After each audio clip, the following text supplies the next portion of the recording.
अगर आप मुझसे मोहब्बत करते हैं और मैं आपसे मोहब्बत करता हूं तो मोहब्बत का तकाजा ये है कि आप मेरी हर बात पर अमल करें और मैं आपकी हर बात को मानूं। ये कौन सी मोहब्बत रसूल है कि जुलूस से मिलादुन नबी में तो 20,000 लोग और मस्जिद में सिर्फ 20 नमाजी। पूछना चाहता हूं अपनी कौम से, मज़ारों पर 10,000 लोग और जो साहिब मज़ार जिंदगी भर करते रहे, उस नमाज को पढ़ने के लिए मस्जिद में 10 लोग हाजिर नहीं। ये कौन सी मोहब्बत है? बड़ी माजरत के साथ आप सर्च करना चाह रहा हूं, सूदखोरी, जिनाबाजी, जिनाकारी, जुआबाजी, वो कौन सी बुराई है जो हमारी कौम में इस वक्त पाई नहीं जाती? बड़ी माजरत के साथ और कौम के उन लुच्चे लफंगों गुंडों को हराम की दौलत कमाकर है ना सेठ बनने वालों को जो औलिया अल्लाह के मजार पर कव्वाल और कव्वाला बुला करके मुकाबलेबाजी के नाम से बेहयाई को फरोग देते हैं। मेरी कौम के ये लोग कब सुधरेंगे? और इनको बिगाड़ने में आपका भी बहुत बड़ा हाथ है। अगर आप ऐसी महफिलों में ना जाएं तो लोग क्यों बुलाएंगे किसी को?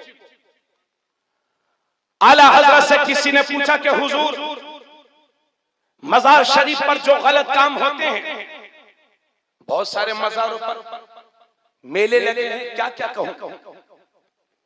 बोल माफ करना, बहुत सारे नौजवान और लोग तो सिर्फ औरतों को देखने के लिए मेलों में जाते हैं और बहुत सारी औरतों के भी यही हाल है कि वो अपने पसंद के मर्दों से मिलना चाहती है। इल्जाम नहीं लगा रहा हूं मगर हकीकत हाल है ये। आला हजरत से किसी ने पूछा कि हुजूर, मजार शरीफ पर जो गलत काम होते हैं, क्या इन गलत कामों की वजह से अल्लाह वालों की रूहों को तकलीफ होती है? तो आला हजरत फरमाते हैं, हाँ मियां, तकलीफ ही तो होती है, जभी तो अल्लाह वालों ने निगाहे करम करना कम कर दिया है, वरना जो फैजान मजारों से पहले मिलता था वो अब कहां मिलता है? हक है, बिल्कुल हक है। मजारों पर कव्वाला और कव्वाली का मुकाबला होगा, अल्लाह वालों की रूहों को तकलीफ होगी। मजारों पर मर्दों औरतों का खलत मलत होगा, अल्लाह वालों को तकलीफ होगी। मजारों की जगहों पर फिल्मी ड्रामे लगाए जाएंगे, दिखाए जाएंगे, अल्लाह वालों को तकलीफ होगी। मजारों पर जानवरों की लड़ाई करवाई जाएगी, अल्लाह वालों को तकलीफ होगी। मजारों पर अल्लाह वालों की रूहों के खिलाफ काम किए जाएंगे, अल्लाह वालों को तकलीफ होगी। इसलिए सारे मुसलमानों की ये जिम्मेदारी बनती है कि जितने ये काम, गलत काम कव्वाल और कव्वाला को बुला करके ये कमेटी वाले लोग कराते हैं, ऐसी कमेटी के लोगों का बाइकाट कीजिए, अपने घर बुलाइए, न उनके घर जाइए, न उनसे दुआ सलाम कीजिए। अगर इतनी जुर्रत आपने नहीं की तो कयामत के दिन खुदा के यहाँ आपको भी जवाब देना पड़ेगा।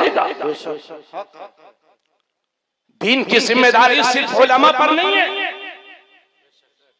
आप पर भी जिम्मेदारी है कि जहां तक आपको इल्म हो वहां तक दीन की खिदमत करें। सुने मेरे भाई आप लोग, अच्छा एक बात मैं आपसे इस मौके पर यह भी कहता हूं कि हमारी मसाजिद के अइम्मा किराम जब भी कोई गलत काम होता देखते हैं अपने कस्बों में, देहातों में, शहरों में, और ये वो ऐलान करते हैं कि जिसके घर बैंड बाजा बजेगा, डीजे बाजा होगा, नाच गाना होगा, उसके यहां हम निकाह नहीं पढ़ाएंगे। 5-10 हजार रुपए लेकर के आपकी मस्जिद का इमाम अपनी कौम की फिक्र कर रहा है, आप ही की फिक्र कर रहा है। मगर ये मेरी कौम के उल्टी खोपड़ी के सेठ ये कहते हैं ये 5000 मौलवी हमें समझाएगा, ये 10 हमारे टुकड़ों पे पलने वाला मौलवी हमें समझाएगा, ये सिखाएगा। मैं देखूंगा ये इमाम कितने दिन रुकेगा यहाँ। कितने इमामों को मेरी कौम के इन हरामखोरों ने निकाल करके बाहर कर दिया। जो जुल्म ज्यादती लॉकडाउन में इमामों के साथ हुई है वो अल्लाह की पनाह। आज मदरसों में जल्दी हमें बच्चे नहीं मिल रहे पढ़ाने के लिए। लोगों ने लॉकडाउन में मछलियां खाई हैं, बकरे खाए हैं, मुर्गे खाए हैं, खाने पीने में कोई नहीं आई, मगर जवाब दिया गया है तो इमाम साहब को। यही हाल है ना। मैं इल्जाम नहीं लगा रहा हूं आप पर, मगर बात सही है बिल्कुल। एक इमाम साहब से मैं मिला 4-5 साल पहले की बात है। मेरी गाड़ी पे मेरे साथ जा रहे थे एक जलसे में, कहने लगे हजरत मैं भी जाऊंगा। मैंने कहा चलिए। मैंने कहा इमाम साहब आप क्या करते हैं? हजरत मैं इमामत करता हूं। मैंने कहा कितनी तनख्वाह? तो बात को इधर से उधर करने लगे। मैं समझ गया कि शायद शर्मिंदगी की वजह से बता नहीं पा रहे। फिर मुझसे कहने लगे। फिर मैंने उनसे थोड़ी देर बाद कहा हजरत आप मुझे ये बताइए आपकी तनख्वाह कितनी है? तो ये 3-4 साल पहले की बात है, बहुत पुरानी बात नहीं। तो कहने लगे हजरत क्या बताऊं मेरी तनख्वाह 3000 है। आज भी कितनी मस्जिदों के इमाम ऐसे हैं जिनकी तनख्वाहें 5000-6000 और वो भी मिले एहसानात के साथ। और वो भी वो लोग सताते हैं उन इमामों को जो हमारे बच्चों को कलमा पढ़ा रहे हैं, जो हमारे बच्चों को दीन सिखा रहे हैं, जो हमारे ईमान की हिफाजत कर रहे हैं।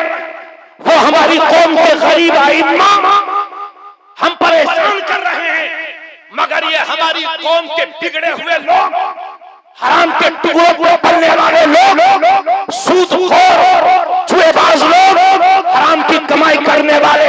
मैं इसलिए हराम का बार-बार ये लगा रहा हूं क्योंकि अच्छे लोग कभी अपने इमाम को तकलीफ नहीं देते हैं। ये वही लोग होते हैं जो सिर्फ जुमे के दिन जुमा पढ़ने जाते हैं, इसलिए इमाम भागता है तो उसको कोई तकलीफ नहीं होती। जो 5 वक्त का नमाजी है उसको तकलीफ होती है।